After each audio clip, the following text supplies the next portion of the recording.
அனைவருக்கும் வணக்கம். நாம் இன்று பார்க்க இருக்கின்ற தலைப்பு கன்னி லக்னம். கன்னி லக்னத்திற்கு யோகர் யார், அவயோகர் யார், எங்கே இருந்தால் என்ன பலன்னு இன்றைக்கி விரிவாக பார்க்கலாம். பொதுவாக கன்னி லக்னத்துக்கு அதிபதியாக புதன் வருவார்.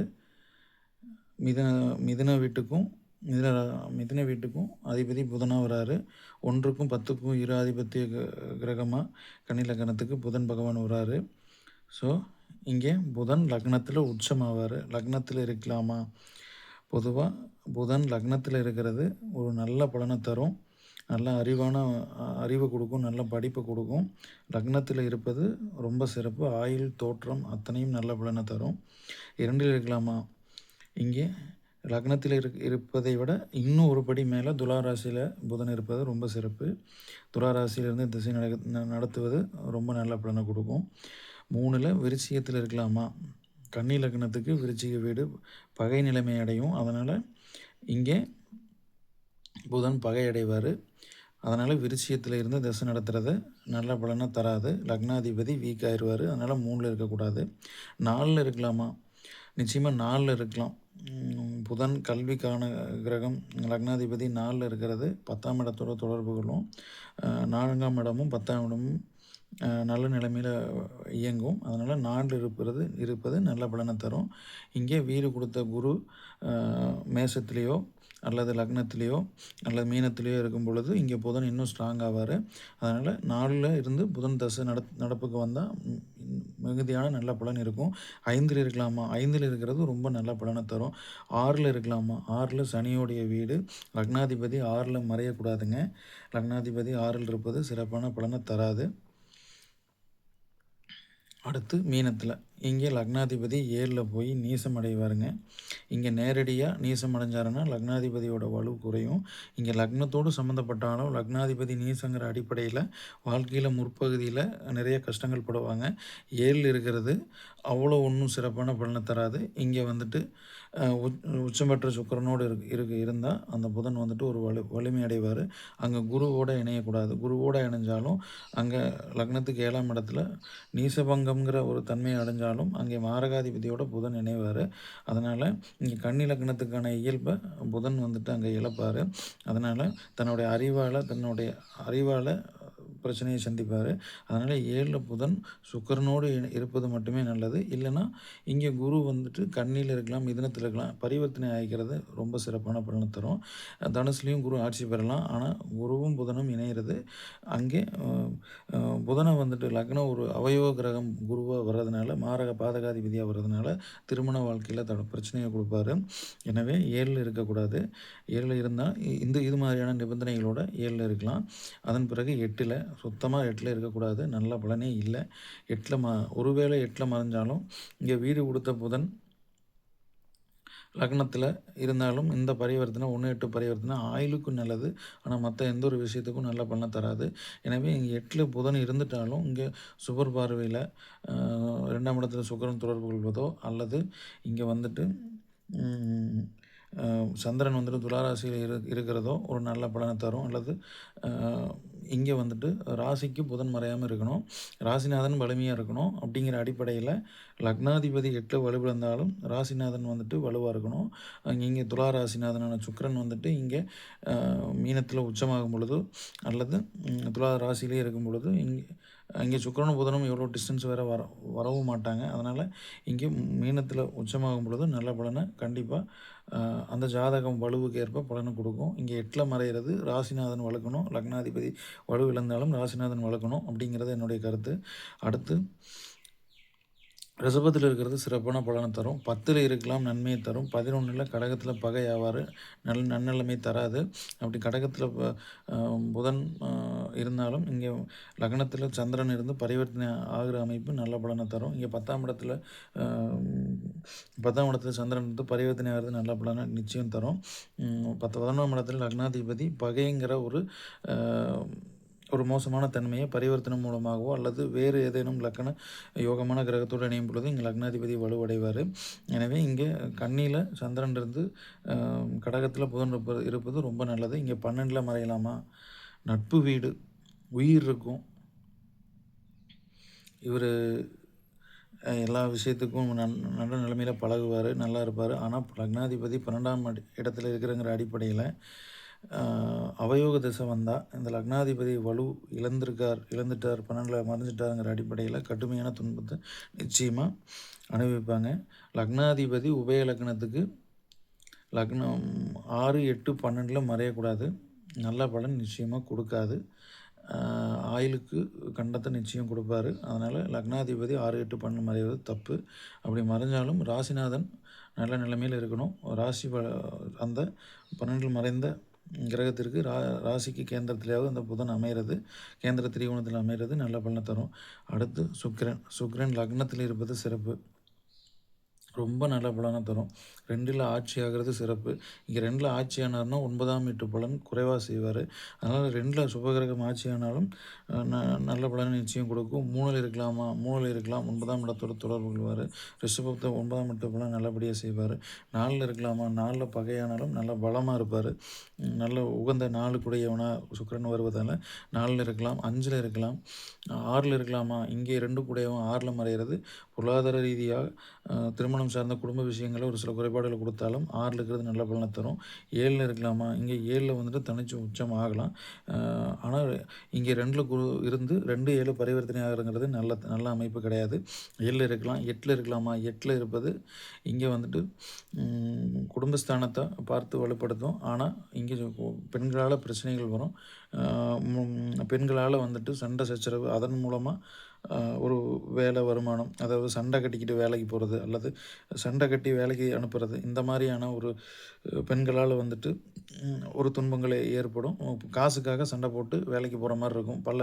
அதாவது முறுக்கிக்கிட்டே வேலைக்கு போகிற மாதிரி இருக்கும். 9ல் இருக்கலாம் சிறப்பு, 10ல் இருக்கலாம் சிறப்பு, 11ல் இருக்கலாமா ரொம்ப சிறப்பு, 12ல் இருக்கலாமா ரொம்ப சிறப்பு. அடுத்து ராகு. கன்னியில் ராகு இருக்கலாமா? கன்னியில் ராகு இருக்கலாம், ஆனால் தனிச்சு அமரக்கூடாது. இங்கே ரிஷபத்தில் சுக்கிரன் குரு இருந்தோ அல்லது மிதுனத்தில் புதன் அமர்ந்தோ இங்கே லக்னத்துக்கு ஒரு சுபர் பார்வை பெற்று இங்கே ராகு அமரலாம், தனிச்சு அமரக்கூடாது. 2ல் இருக்கலாமா? 2ல் தனிச்சு அமரலாம். இங்கே சுக்கிரனுடைய நிலைமையை பார்க்கணும். 3ல் அமரலாமா? நிச்சயமாக 3ல் அமரக்கூடாது. 4ல் அமரலாமா? 4ல் அமரலாம். ராகு வந்துட்டு 4ல் அமர்றது குருவோடைய வீடுங்கிற அடிப்படையில் நிச்சயமாக 4ல் அமரலாம். 5ல் அமரலாமா? மகரத்தில் 5ல் இருந்து திசை நடத்துறது இந்த ஆதிபத்திய ரீதியாக 5க்கும் 6க்கும் உடைய இரு ஆதிபத்தியமுடைய கிரகமாக சனி வர்றதுனால இந்த சனியோட நிலைமையை நம்ம உன்னிப்பாக கவனிக்கணும். இங்கே 5ல் சனி அமர்ந்து இங்கே வந்துட்டு 5ல் ராகு அமர்ந்து 9ல் சனி இருக்கும் பொழுது நிச்சயமாக நல்ல பலனை இந்த ராகு செய்வார். 6ல் இருக்கலாமா? 6ல் இருக்கலாம். ஆனாலும் இங்கே வந்துட்டு 6ஆம் இடத்து ராகு தசை வரவே கூடாது. 7ல் இருக்கலாமா? 7ல் இருந்தால் திருமணத்தை தாமதப்படுத்துவார். சுபர் பார்வை பெற்று அமர நல்ல பலனை நிச்சயம் தரும். 8ல் அமரலாமா? கூடாது. 9ல் இருக்கலாமா? நிச்சயம் இருக்கலாம், நல்ல பலனை தரும். 11ல் இருக்கலாமா? சிறப்பான பலனை கொடுக்கும். 12ல் இருக்கலாமா? 11ல் இருக்கலாமா? நல்ல பலனை கொடுக்கும். 10ல் அமரலாமா? சிறப்பான பலனை கொடுக்கும். 9ல் அமர்வது நல்ல பலனை தரும். 12ல் அமரலாமா? பொதுவாக ராகு வந்துட்டு 12ல் சிம்ம ராசியில் அமர்றது கன்னி லக்னத்துக்கு பெரும் பாதகத்தை செய்யாது. அதனால் 4ல் 12ல் ராகு அமரலாம். அடுத்து சந்திரன். இந்த சந்திரன் வந்துட்டு 12 ராசிக்கும் சந்திரன் எங்கே நின்றாலும் ராசி என கருதப்படுவதால் இவர் வந்துட்டு லக்னத்தில் இருக்கலாமா? நிச்சயமாக லக்னத்தில் இருக்கலாம், நல்ல பலன் இருக்கும். 2ல் அமரலாம், 3ல் அமரலாம், 4ல் அமரலாமா? இவர் ராசிக்கு 8 கிரகமாக வருவார். லக்னத்துக்கு மாரகாதிபதியாக வந்தாலும் இங்கே 4ல் அமர்றது ராசிக்கு 8 அடிப்படையில் சந்திரதசை வந்தால் ஒரு சில கஷ்டத்தை கொடுக்கும். ஆனால் நல்ல பலனை நிச்சயம் கொடுக்கும். கடுமையான மன உளைச்சல் துன்பம் அத்தனையும் கொடுக்கும். 5ல் அமரலாமா? 5ல் அமரலாம் ரொம்ப சிறப்பு. 6ல் அமரலாமா? ரொம்ப சிறப்பு. 7ல் அமரலாமா? சிறப்பு. 8 சந்திரன் 11ஆம் அதிபதி 8ல் மறைகிறது நல்ல பலனை தராது. 11ஆம் அதிபதி இங்கே வந்துட்டு 8ல் மறைகிறது நல்ல பலனை தராது. ஆனால் ராசி செவ்வாயோட நிலைமையை இங்கே பார்க்கணும். அடுத்து 9ல் அமர சிறப்பு, 10ல் அமர சிறப்பு, 11லேயும் அமர சிறப்பு. இங்கே வளர்பிறை நிலையில் அமரணும்.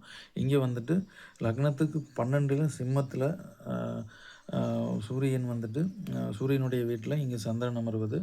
சந்திரன் லக்னத்துக்கு 12ல் மறைகிறது ஒரு வகையில் இங்கே 11ஆம் அதிபதி 12ல் மறைகிறார், 6ஆம் இடத்தோடு தொடர்பு கொள்கிறாங்கிற அடிப்படையில் ஆதிபத்திய ரீதியான போராட்டங்கள் இருக்கும், மன போராட்டங்கள், மன உளைச்சல்கள் இந்த மாதிரி இருக்கும். அதனால் 12ல் இருக்கிறத விட இங்கே 12ல் அமர்ந்தாலும் இங்கே சூரியனுடைய நிலைமை நம்ம கவனிக்கணும். இப்போ அந்த 12ல் மறைஞ்சாலும் சூரியன் லக்னத்தில் அமர்ந்தால் ஓரளவு அந்த சந்திரனுடைய 12ல் மறைந்த குறை நிவர்த்தி ஆகும். எனவே இங்கே வந்துட்டு லக்னத்தில் சூரியன் அமர்றது, லக்னத்தில் சூரியன் அமர்றதோ அல்லது கடகத்தில் சூரியன் அமர்றதோ நல்ல பலனை நிச்சயம் கொடுக்கும். அடுத்து பரிவர்த்தனை பெற இந்த 12ல் மறையிற குற்றங்கிறது நிவர்த்தி ஆகும். அடுத்து நடுநிலைமையான கிரகமாக இங்கே சூரியன் வருவார். லக்னத்தில் அமரலாம், 2ல் அமரலாமா, இங்கே 12ஆம் அதிபதி 2ல் அமரலாமான்னு கேட்டால் நிச்சயமாக அமரலாம். இங்கே வந்துட்டு 12ஆம் அதிபதி கன்னி லக்னத்துக்கு சூரியனாக வருவார். அந்த சூரியன் வந்துட்டு 2ல் அமர்றது பொருளாதார ரீதியாக நிச்சயமாக ஓரளவு நல்ல பலனை கொடுப்பாரு. 3ல் இருக்கிறது ரொம்ப சிறப்பு, 4ல் இருக்கிறது ரொம்ப சிறப்பு. இங்கே 12ஆம் அதிபதி 5ல் இருக்கலாமா, இங்கே பகைமை அடைவார்.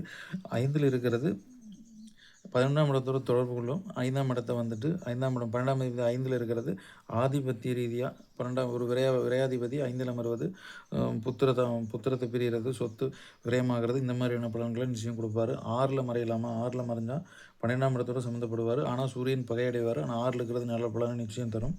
7ல் இருக்கலாமா, 7ல் இருக்கலாம், ஓரளவு நல்ல பலன் உண்டு. 8ல் உச்சமாகலாமா, தப்பு ஆகக்கூடாது. அப்படி உச்சமானாலும் சுக்கிரனோடு இணைவது, சுக்கிரனுடைய பார்வை வாங்குறது நல்ல பலனை தரும். வீடு கொடுத்தவன் இங்கே வந்துட்டு 12ல் இருந்தாலும் நல்ல பலனை நிச்சயம் கொடுக்கும். 9ல் அமரலாமா, 9ல் அமரலாம். 10ல் அமரலாமா, மிதுனத்தில் 10ல் அமரலாம். கடகத்தில் அமரலாமா, கடகத்தில் அமர சிறப்பான பலன் உண்டு. 12ல் அமரலாமா, 12ல் அமர்றது யோகமான பலனை நிச்சயம் கொடுக்கும். அடுத்து சனி. இந்த சனி எங்கே இருந்தால் நல்லது? லக்னத்தில் இருக்கலாமா, லக்னத்தில் இருக்கிறது கன்னி லக்னம், அவருக்கு 5 குடையவன் 6 குடையவனாக வந்தாலும் இங்கே லக்னத்தில் இருக்கிறது நிச்சயமாக தனித்து அமரக்கூடாது. லக்னத்தில் இருந்தாலும் பெரிய கெடுமலனை கொடுக்க மாட்டார். 5ஆம் அதிபதியாகவும் வர்றதுனால ஓரளவு நல்ல பலனை நிச்சயம் கொடுப்பாரு. 2ல் உச்சமாகிறது திருமணம் சார்ந்த விஷயங்களில் தாமதப்படுத்துவார். அதனால் லக்னத்தில் தனித்து அமர புதன் வந்துட்டு சனி வந்துட்டு அது எப்படியும் வந்துட்டு லக்னத்தை கெடுக்கிறது இல்லை. அதே நேரம் 2ல் அமர்ந்தால் இங்கே உச்சமாகி கடன் நோய் வம்பு வழக்குங்கிறத கொடுத்துட்றாரு. 2ல் அமரக்கூடாது. 3ல் அமரலாமா, 3லேயும் அமரக்கூடாது. 3ல் அமர்ந்தால் இங்கே 5ஆம் இடத்தை பார்ப்பார், 12ஆம் இடத்தை பார்ப்பார். 3ல் அமர்றது தன்னுடைய ஆசைகள் அதாவது தன்னுடைய ஆசைகள் எதுவும் வந்துட்டு சனி பகவான் பூர்த்தி பண்ணிக்கிறதுக்கு கடுமையான தடையாக இருப்பார். 4ல் இருக்கலாமா, 4ல் இருக்கிறது எவ்வளவோ பரவாயில்ல. 5 கூடவே 4 இருக்கிறது நல்ல நிலைமையை தரும். 5ஆம் அதிபதி 5ல் இருக்கலாமா, 5ல் இருக்கலாம். ஆனால் ஒரு சில விஷயங்கள் லேட்டாக தான் நடக்கும். 6ல் இருக்கலாமா, 6ல் மறைகிறது தப்பு. ஏன்னா 5ஆம் அதிபதி கன்னி லக்னத்துக்கு 6ல் மறைஞ்சால் கடுமையான சோதனைகள், எதிரிகள், வம்பு வழக்குகள் வருவாங்க. அதை கொடுத்து சரி பண்ணுவார். 7ல் இருக்கலாமா, நல்ல திருமண வாழ்க்கை. 7ல் இங்கே குருவோடைய நிலைமை, சுக்கரனுடைய நிலைமையை வச்சு மனைவியின் தன்மையை அறிஞ்சிக்கிட்டு 5ஆம் அதிபதி 7ல் இருக்கிறது நல்ல திருமண வாழ்க்கை, மனசுக்கு பிடிச்ச திருமண வாழ்க்கைங்கிறது திருமண வாழ்க்கைங்கிறது கொடுப்பாரு. 8ல் இருக்கலாமா, கூடாது, குடும்ப சார்ந்த கெடுப்பார். 9ல் இருக்கலாமா, 9ல் இருக்கிறது நல்ல நிலைமை. 10ல் இருக்கலாமா, 10ல் இருக்கிறது நல்ல நிலைமை. 11ல் இருக்கலாமா, பகைமை அடைவார். 5ஆம் இடத்தை கெடுப்பார். 11ல் இருக்கிறது தப்பு. இங்கே வந்துட்டு சுக்கரனுடைய பார்வை வாங்கினா ஓரளவு நல்ல பலனை தருவார். ஆனால் சுக்கரன் கெட்டு போயிடுவார். இங்கே வந்துட்டு கடகத்தில் சனி இருக்கும் பொழுது இங்கே வந்துட்டு மகரத்தில் குரு பகவான் இருந்தோ சுக்கிர பகவான் இருந்தோ பார்க்கும்பொழுது ஓரளவு நல்ல பலன் இருக்கும். 12ல் இருக்கலாமா, 12ல் இருக்கக்கூடாது. 12ல் இருக்கிறது நல்ல பலன் தராது. அடுத்து குரு. லக்னத்தில் இருக்கலாமா, கூடாது, திருமணத்தை லேட் பண்ணுவார். லக்னத்தில் குரு இருக்கிறது திருமணத்தை லேட் பண்ணுவார். 7 கூடையவன் 7ஆம் இடத்தோட தொடர்பு கொள்வான். அதனால் மாரகாதிபதி லக்னத்தில் இருக்கிறது நல்ல பலனை கொடுக்காது. 2ல் இருக்கலாமா, சுபகிரகம் 2ல் இருக்கலாம். 3ல் இருக்கலாமா, 7ஆம் இடத்தோட தொடர்பு கொள்ளும், நல்ல பலனை தரும். 3ல் இருக்கலாம். 9ஆம் இடத்தையும் வலுப்படுத்துவார், நல்ல பலனை உண்டு. 11ஆம் இடத்தையும் வலுப்படுத்துவார். இங்கே அடுத்து 4ல் இருக்கலாமா, 4ல் இருக்கலாம். கேந்திரத்தில் 4ஆம் இடத்துல ஆட்சி ஆகிறது நல்ல பலனை நிச்சயம் கொடுக்கும். 5ல் இருக்கலாமா, சிறப்பான பலன் இருக்கும். 6ல் இருக்கலாமா, இங்கே 4ஆம் அதிபதி 6ல் இருக்கிறார். 7ஆம் அதிபதி 6ல் மறைய அடிப்படையில் ஒன்று தாய் சார்ந்த விஷயங்களில் இங்கே நம்ம சந்திரனுடைய நிலைமையை கவனித்து தாய் சார்ந்த விஷயங்களில் ஒரு சில குறைபாடுகளை வைக்கும், அல்லது தத்து கொடுக்கறது, தாயை பிரியறது, மனைவி பிரியறது, இது போல் பலன்களை கொடுப்பாரு. 6ல் இருக்கிறது இங்கே வந்துட்டு மற்ற பாவங்களுடைய நிலைமையை உன்னிப்பாக கவனிக்கணும். 6ல் இருக்கிறது மாரகாதிபதி 6ல் இருக்கிறது 12ஆம் இடத்துக்கும் சம்மந்தப்பட்டாலும் ஓரளவு நல்ல நிலைமையை கொடுக்கும். 7ல் இருக்கிறத விட 6ல் இருக்கிறது சிறப்பு. 7ல் இங்கே தனிச்சு இருக்கக்கூடாதுங்க. அப்படி தனிச்சு இருந்தாருன்னா இங்கே சனி பார்வையும் புதனுடைய பார்வையோ லக்னத்து யோகருடைய பார்வை வாங்கி இங்கே இருக்கணும். 8 இருக்கலாமா? 8ல் இருந்தால் திருமண வாழ்க்கையில் பிரச்சனை, திருமண வாழ்க்கையில் பிரிவு, இது போல் தன்மை வருது. இங்கே வந்துட்டு வீடு கொடுத்தவன் நல்ல நிலைமையில் இருக்கும் பொழுது, மேலும் இந்த 8ல் மறைஞ்ச குருவை பாவகரங்களை பார்க்காம இருக்கிற பொழுது, சந்திரனுக்கு திரிகோணத்தில் அமரும் பொழுது இந்த 8ல் மறைகிற பலன் நிவர்த்தி ஆகும். 9ல் இருக்கலாமா? 9ல் இருக்கிறது சிறப்பு. 10ல் இருக்கலாமா? 10ல் இருக்கலாம். 10ல் இருக்கிறது நல்ல பலனை தரும். 11ல் இருக்கலாமா? 11ல் உச்சமாவார். குரு 11ல் உச்சமாகிறது நல்ல பலனை தராது. இங்கே சனியோடைய பார்வையை வாங்குறதோ அல்லது புதனுடைய பார்வையை வாங்குறது, புதனோட இணையிறது, இது போல் பலன் மாரகஸ்தானங்கிற அடிப்படையில் இங்கே தனிச்சு உச்சமாகக்கூடாது. அடுத்து 12ல் இருக்கலாமா? 12ல் ஒரு சுபகிரகம் மறைகிறது. திருமணம் சார்ந்த விஷயங்களில் லேட் பண்ணி விட்டுரும். குழந்தைகள் சார்ந்த விஷயங்களில் லேட் பண்ணி விட்டுரும். திருமணம் ஆகிறது ரொம்ப டிஃபிகல்ட் ஆயிரும். அதனால் 7ல் வந்துட்டு குரு மறைகிறது நல்ல பலன் இல்லை. ராசிக்கு கேந்திர திரிகோணமாக அந்த குரு லக்னத்துக்கு 12ல் மறைஞ்சார்னா ஓரளவு வந்துட்டு இந்த லேட்டுங்கிறது சரியாகும். அடுத்து செவ்வாய். இந்த லக்னத்துக்கு செவ்வாய் எங்கே இருந்தால் நல்லது பண்ணுவார்? லக்னத்திலே இருக்கக்கூடாது. நேரு 7ஆம் இடத்தை கெடுப்பார், 4ஆம் இடத்தை கெடுப்பார், சொத்தை கொடுப்பார், மனைவியை கெடுப்பார். 2ல் இருக்கலாமா? அஷ்டமாதிபதி 2ல் இருக்கக்கூடாது. 3ல் இருக்கலாமா? நல்ல பலன் உண்டு. 4ல் இருக்கலாமா? அஷ்டமாதிபதி ஒழுக்க ஸ்தானத்தை கெடுப்பார், மேரேஜ் லைஃப்பை கெடுப்பார். 4ல் இருந்தாலும் நல்ல பலன் இல்லை. 10ஆம் இடத்தை பார்த்து கெடுப்பார். 5ல் இருக்கலாமா? 5ல் உச்சமாகி இருக்கலாம். ஆனால் இங்கே சனியோட நிலைமையை பார்க்கணும். தனிச்சு அஷ்டமாதிபதி 5ல் உச்சமானாலும் ஒரு சில சூழ்நிலையில் புத்திர நிரந்தரமாக குழந்தை பாக்கி தடை பண்ணுறாங்க. அப்படி இல்லைன்னா ஆண் குழந்தைகளை நிச்சயம் கொடுக்குறாரு. 5ல் இருக்கலாம், ஆனால் தனிச்சு இருக்கக்கூடாது. ஏதேனும் ஒரு இங்கே சனியோட நிலைமை. இங்கே அடுத்து வந்துட்டு லக்ன யோகாதிபதி பார்வையை வாங்கி அமர்றது. இங்கே சூரியன் சாரத்தில் நிச்சயமாக இருக்கக்கூடாது. அடுத்து கும்பத்தில் இருக்கலாமா? இங்கேயும் நல்ல பலன் இல்லை. 7ல் இருக்கலாமா? திருமண வாழ்க்கை லேட்டு. 8ல் இருக்கலாமா? சுபர் பார்வை வாங்கினா மட்டும் இருக்கலாம். அடுத்து 9ல் இருக்கலாமா? ஓரளவு நல்ல பலனை கொடுப்பார். 10ல் இருக்கலாமா? நல்ல பலன் உண்டு. 11 இருக்கலாமா? நல்ல பலன் உண்டு. 12 இருக்கலாமா? கன்னியா லக்னத்துக்கு செவ்வாய் 12ல் மறைவது நல்ல பலனை கொடுக்கும். 3ஆம் இடத்தை வலுப்படுத்திடுவார். அதனால் 12ல் இருக்கலாம்.